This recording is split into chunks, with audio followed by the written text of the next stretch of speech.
Bienvenue dans les causeries du vendredi, qui sont des conversations inspirées et authentiques entre deux jeunes femmes martiniquaises. L'idée est de croiser nos expériences de l'entrepreneuriat et toutes les réflexions qui en découlent. Aussi, nous aborderons des sujets comme la solitude du chef d'entreprise, le couple, la maternité, le réseau, le doute, le rapport à l'argent et bien d'autres encore. Alors installez-vous et profitez de ces causeries décomplexées. Bonjour Micheline, comment Bonjour vas-tu? Cindy, je vais très bien et toi? Ça va très bien. Écoutez, on est ravis de vous retrouver pour cette nouvelle capsule des causeries de Micheline et de Cindy. Donc, je vais me présenter à nouveau. Donc, je suis Cindy Martin-Larcher, je suis coach. Et j'accompagne les dirigeants, les managers et les entrepreneurs sur trois dimensions, l'humain, le temps et les finances. Moi, c'est Micheline Boutrin, fondatrice consultante chez Pas à Pas Digital. Alors, pour savoir ce que je fais, j'ai envie de vous raconter l'évolution des outils numériques et j'ai envie de faire une analogie avec la chanson It's Raining Men. Et moi, j'imagine, il pleut des outils et en fait, ça a été beaucoup trop vite par rapport à la capacité d'adaptabilité des entreprises et des personnes, ce qui fait qu'on ne s'y retrouve pas toujours. Donc, moi, je suis là pour démystifier, accompagner. Et l'objectif, c'est vraiment la productivité. Comment se retrouver dans tout ça et s'assurer qu'on est efficace au quotidien. Bon, super. Aujourd'hui, on se retrouve pour parler d'un mot qu'on entend beaucoup dans la sphère professionnelle, qu'on soit salarié ou qu'on soit en fait finalement à son compte. C'est le mindset. Et donc, pour commencer, moi, j'avais une petite devinette pour vous. Donc, j'espère que vous êtes bien à l'écoute. Je suis invisible, mais puissant. Je peux te mener au sommet ou te faire chuter. Tous les entrepreneurs me possèdent, mais ceux qui réussissent me maîtrisent. Qui suis-je à votre avis? Encore, je vous laisse quelques petits instants pour deviner et pour réfléchir et après, je vous donne la réponse. Tu as une idée, toi, Micheline? Je peux dire? Oui. Le mindset. Et oui, c'est bien ça, c'est bien le mindset. Félicitations à toi. Oui, ben si. Alors, l'énigme, pour moi, je commence par une idée, je grandis avec l'expérience et je suis renforcée par la persévérance. Je peux être la différence entre un échec et un succès. Qui suis-je, Cindy? Attends, laisse-moi réfléchir. Ah, je crois que je suis le mindset entrepreneurial. Voilà. Donc, vous avez compris le sujet du jour. Oui, donc on est bien là pour parler de mindset et de mindset entrepreneurial. Et je pense que L'état d'esprit en bon français. oui, l'état d'esprit en bon français, parce que c'est vrai qu'on utilise beaucoup de mots en anglais dans notre langue, mais c'est l'état d'esprit. Et en fait, je pense qu'on peut peut-être commencer par se poser une question sur laquelle on a débattu en fait avant de commencer avec Micheline.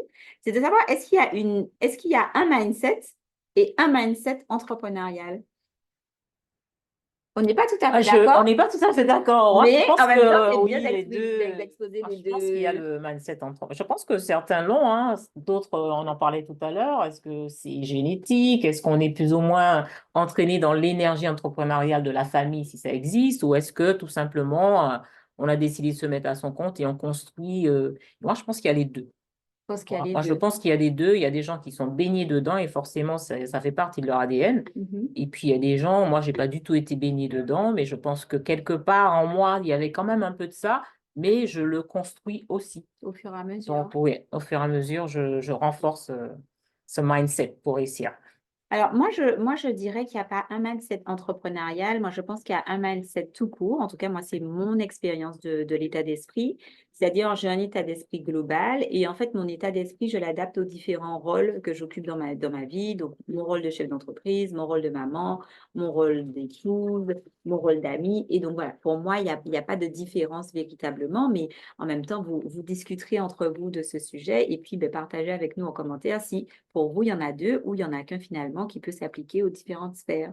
Et est-ce que tu peux partager avec nous, Micheline, un moment où ton mindset, en fait, a joué un rôle crucial dans ta réussite depuis que tu es à ton compte? Depuis que je suis à mon compte. Mais moi, j'ai envie de dire une chose avant ça dans l'apprentissage. Je me rappelle quand j'ai repris mes études, parce que j'ai pas fait le parcours classique de tout Mhm. le monde, le bac, l'université. Moi, je me suis arrêtée, j'ai travaillé et j'ai repris 10 ans après. J'étais en Angleterre.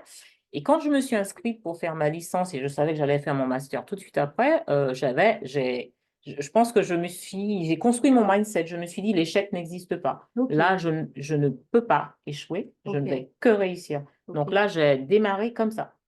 Donc ça, c'est pour donner l'exemple d'un mindset d'apprentissage, c'est-à-dire qu'il n'y a pas question qu'on échoue. Et d'ailleurs, en parlant de mindset, pour revenir à l'entrepreneuriat, je considère que l'échec n'existe pas. De mon point de vue, c'est Mhm. mon mindset personnel et que tout est expérience. Donc forcément, pour certains, peut-être en regardant et disant que c'est un échec, moi je dirais, ben, j'ai appris quelque chose. J'ai D'accord. appris quelque chose et ça m'aide à être encore plus forte dans ce que je fais. Donc, voilà. Et donc, moi, je dirais que le moment où finalement mon état d'esprit a fait la différence, c'est lorsque j'ai décidé en fait d'arrêter le salariat et de me mettre à mon compte. Ah, parce que quand je me suis mise à mon compte, ben, j'avais pas de clients, j'avais pas de portefeuille client. Et donc, ben, je suis partie, j'ai débuté quand même à partir de ex nihilo, comme on dit. Mais j'avais, pour rejoindre un peu ce que tu dis, c'est-à-dire que je n'avais pas, il n'y avait pas de notion d'échec, il y avait une nouvelle expérience, une nouvelle aventure. Il y a bien évidemment, ben, j'avais pris quelques mesures de sécurité parce que c'est pas parce qu'on se lance qu'on fait forcément le saut sans parachute. Oui. Et donc, du coup, ben, mais en fait, mon état d'esprit positif, euh, voilà, ça m'a donné en fait du cœur à l'ouvrage et ça a fait qu'aujourd'hui, ben, 2 ans après, je suis toujours là et encore bien là. Donc voilà.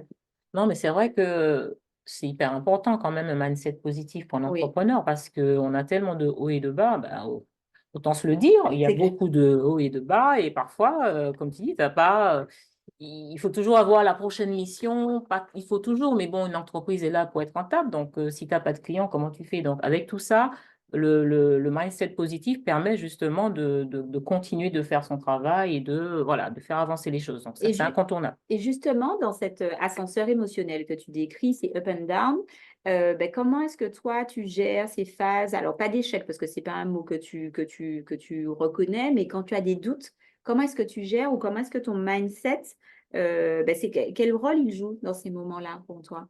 Je pense que ce qui est important, c'est de se rappeler qu'on n'est jamais seul dans l'aventure. Hmm. Et je sais ce qui m'aide, c'est les personnes, les autres entrepreneurs autour de moi, et notamment bah, Stéphane, Mhm. compagnon de vie, qui est entrepreneur lui-même. Et souvent, très souvent, il m'encourage. Il me dit, mais non, ça va venir, mais regarde, tu as déjà fait ça. Donc, c'est vrai que ça m'encourage beaucoup. Et je pense qu'on a vraiment besoin d'avoir ça autour de nous, même si on a notre force. Mhm. Je suis positive, je sais que je vais y arriver, mais par moments, ben, oui, on a des doutes. On a déjà parlé de ça dans une Oui, vidéo, évidemment, qu'on oui, a des oui. doutes et qu'on se dit, mais est-ce qu'on va y arriver? Mais après, c'est temporaire parce que justement, on a un mindset. Moi, j'ai un mindset de battante. De toute façon, j'y vais et je baisse pas les bras et je m'arrête pas. Oui, comment je m'en plaisir à l'écouter. Ah, là, c'est pas comme si je la découvrais pour la première fois, mais c'est toujours intéressant d'entendre les gens se dire autrement que ben, quand on n'est pas devant vous, donc c'est appréciable. Moi, je dirais, je sais pas si j'ai un mindset en vérité de battante. En tout cas, c'est pas comme ça que je me reconnais, mais je sais Et que c'est j'ai peut-être par rapport à aux à ton enfants, vécu, à bien mon vécu. sûr. Moi, j'ai plutôt un mindset, je dirais, optimiste et qu'on pourrait peut-être parfois qualifier de naïf, hein, mais bon, voilà, après, chacun met derrière les mots ce qu'il veut bien. En tout cas, voilà, moi, je suis optimiste. Je sais que je crois fondamentalement qu'il y a toujours une solution, il y a toujours une issue et que, en fait, l'univers va toujours apporter une solution, même si ce n'est pas la réponse à laquelle on s'était attendu. Donc voilà, et quand j'ai ces périodes en fait de doute, parce que ben, comme tout le monde j'en ai eu et je pense que j'en aurai sûrement encore, ben, moi ce qui m'aide, c'est de me couper en fait de l'agitation, ça j'avoue. C'est de me Moi aussi. recentrer, de reprendre peut-être des rituels ou des habitudes que j'ai oubliées et qui me font du bien, de façon à ce que je puisse me régénérer, me ressourcer et me concentrer sur l'essentiel. Donc moi, c'est ce qui m'aide beaucoup. Et je dois dire qu'un des pièges, en fait, dans lequel on peut parfois tomber quand on est à son compte ou même quand, surtout peut-être quand on vient de se lancer, c'est la comparaison. Et c'est Ouais. vrai que la comparaison, bon, moi par exemple, je suis coach, donc il y a coach en tout et en n'importe quoi. Donc bon, voilà, déjà personne ne sait ce que ça veut dire coach, donc c'est pas forcément un bon avantage, mais bon, c'est comme ça. Pour l'instant, j'ai pas encore trouvé d'autres termes.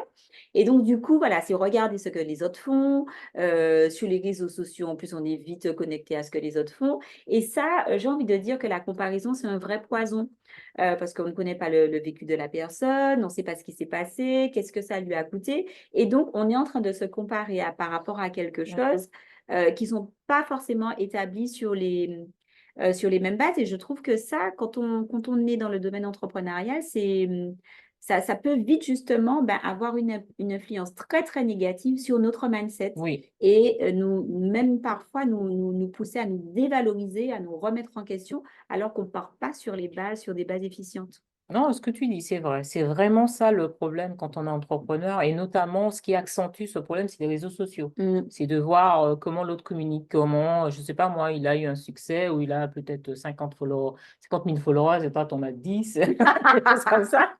Et là, c'est vrai que c'est un fléau, mais il faut combattre ça parce que c'est l'individualité, c'est qui je suis et qu'est-ce que j'apporte et surtout le vécu de chacun. Donc, en fait, Mm. celui qui a 10 000 contacts ou qui a peut-être au regard, on voit ce qu'il fait, mais on ne sait pas tout ce qui s'est passé derrière, en Non, fait, non, pendant toutes ces années, c'est clair. les doutes, etc. Donc, ça, en gros, on ne se compare pas. Non, On arrête de se en tout cas, il comparer, faut essayer de ne pas se comparer. Je pense qu'à autant que possible. à la comparaison, il faudrait peut-être remplacer par justement mon mindset plus positif par de l'inspiration. C'est Quand vous ça, êtes inspiré c'est par ça, quelqu'un, par quelque chose, par une idée, par un concept, peu exactement. importe, vous n'êtes pas dans la comparaison. Vous vous demandez plutôt, mais qu'est-ce qu'il a pu faire, qu'est-ce qu'il a mis en place pour arriver à ce À la résultat-là? limite, Mais le vous n'êtes pas rencontrer. en train de revenir à vous et Mhm. du coup, c'est beaucoup plus gratifiant et surtout beaucoup plus constructif, je Cette pense. personne peut même devenir un mentor. On peut le Exact, contacter et dire, oui, franchement, exact,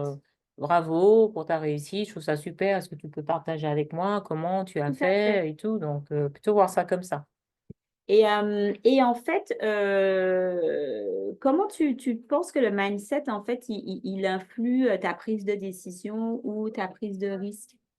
Est-ce que tu penses que ça joue à un niveau Je pense que ça joue à un niveau parce que si on a peur d'échouer, mhm, si on valide qu'il y a un échec, moi je valide pas qu'il y a de l'échec. Donc en fait, mhm, souvent je me lance dans des choses, voilà, mais j'ai pas peur de me lancer, hein. Je me dis de toute façon j'apprendrai quelque chose. Je pense que ça influence parce qu'on peut passer à côté de belles choses par peur par peur d'échouer de... ou par peur de perdre trop d'argent ou par peur de Hmm, perdre une certaine sécurité qu'on a déjà et peut-être ne pas permettre à son entreprise de passer un cap. Moi, je pense d'accord. que Parce que c'est comme ça que tu vois les choses. Moi, je pense qu'en fait, dans effectivement cet état d'esprit qui est le meilleur à développer pour nous, et il n'y a pas un état d'esprit qu'il faut adopter, c'est vraiment cette notion de risque. Voilà. Est-ce que je suis prêt à prendre des risques? Et finalement, prendre un risque, c'est aller vers l'inconnu. Ça ne veut pas dire forcément tout risquer, tout jouer, tout miser au risque de tout perdre, mais c'est vraiment en fait aller vers quelque chose que je ne connais pas et donc me retrouver dans des comportements ou des habitudes que je ne connais pas, donc avec une forme d'incertitude. Et puis, c'est aussi l'audace. L'audace de faire, l'audace de croire, l'audace de se lancer. Donc, qui sait, peut-être qu'un jour, on pourra faire une capture sur l'audace, parce que tellement c'est un ben, sujet je le note déjà, hein, voilà, on un fait sujet des important capsules sur et aussi l'audace, se dire qu'il n'y a pas effectivement. une seule forme d'audace. Mon audace n'est pas l'audace de Micheline C'est ça. et inversement. Donc voilà ce qu'on voulait partager en fait avec vous sur le mindset. Donc dites-nous si vous avez par exemple vous des astuces pour construire, entretenir, renforcer votre mindset. Dites-nous si vous avez un Voilà, mindset. Est-ce que vous voilà. repérez votre mindset? Oui, Est-ce que qu'est-ce qu'est-ce qui domine plutôt? qu'est-ce qui est dominant chez vous?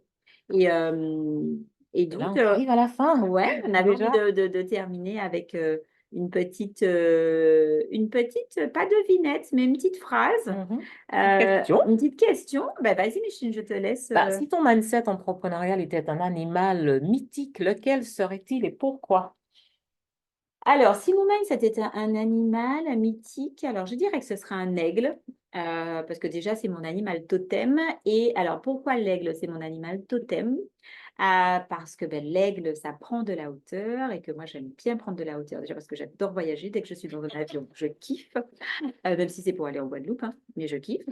Et puis, deuxièmement, parce que l'aigle, justement, comme il a la possibilité de s'envoler, il peut s'extirper du monde, de l'agitation. Et je trouve que ces dernières années, je déploie mes ailes. Donc, je trouve que c'est une belle symbolique. Donc, voilà ce que j'aurais choisi comme animal. Eh bien, moi, c'est le phénix, parce que le phénix renaît de ses cendres. Et en fait, en pensant à ça, je revois mon parcours depuis toute petite, en fait. C'est OK. vraiment, c'est mon expérience de vie.